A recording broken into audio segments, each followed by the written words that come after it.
Hi అండి. ఈరోజు పప్పుచారు ఎలా చేయాలో చూపిస్తున్నానండి.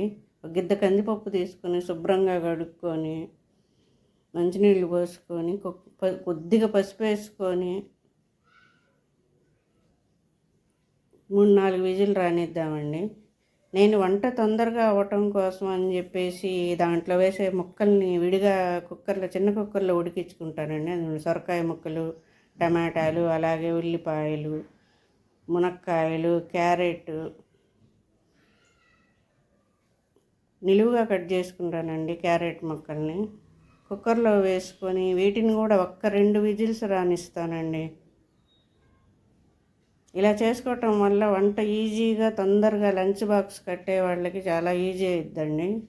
చూడండి, పప్పును ముక్కలు రెండూ ఒకేసారి అయిపోతాయండి. ఇలా చేసుకుంటే మనకు శ్రమ తప్పిద్ది. అలాగే పప్పు ఎనుపుకొని తగినన్ని నీళ్లు పోసుకొని ఇప్పుడు ముక్కలున్న కుక్కర్ కూడా విప్పదీసి చూద్దామండి. మూత తీసి చూడండి, ముక్కలు కూడా ఉడికిపోయాయి. పప్పు ఇవి రెండు ఒకేసారి అవుతాయండి. మునక్కాయ ఉడికిందండి. ఇప్పుడు ఈ ముక్కల్ని దాంట్లో ఉన్న నీళ్ళతో సహా దాంట్లో వేసేసుకోవచ్చండి.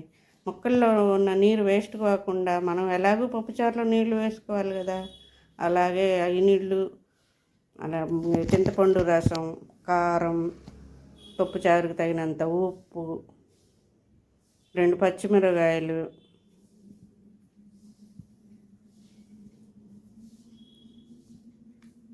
అలాగే కరివేపాకు వేసుకొని కలుపుకొని పొయ్యి మీద పెట్టుకొని మరగనిద్దామండి.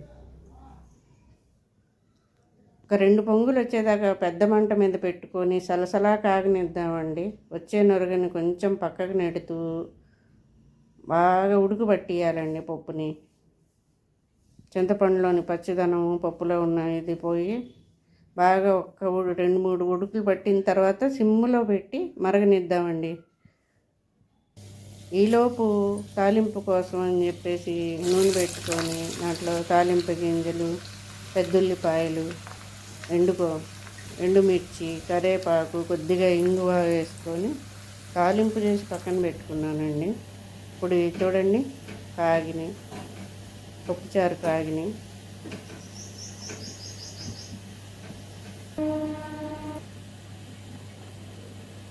ఇలా మరిగితే చాలా కమ్మదనం వచ్చిందండి పప్పుచారుకి.